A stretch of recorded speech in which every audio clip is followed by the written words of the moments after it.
Hello, I'm Amy Stewart. I'm an artist and a writer.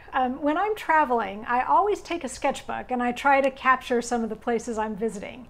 And in this class, I want to show you the beautiful French village of Cambos-Les-Bains. Now, I love this scene because it gets at one of the biggest challenges of travel sketching, which is how to give a scene depth so that you feel like you're stepping into the picture. When I started travel sketching, so many of my drawings just looked really flat, kind of like a cartoon. But I learned a few simple tricks that helped to make more inviting and more dynamic drawings that really let you feel like you're in that moment. So the first thing we're going to do in this class is we're going to learn how to handle perspective in a scene like this where the road is kind of winding and sloping.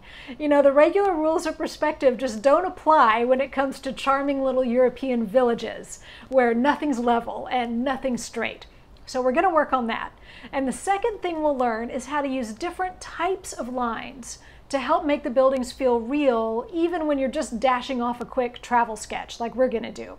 And finally, we're going to look at how to use really strong light and shadow to give the scene depth and that feeling of capturing a moment at a very particular time of day.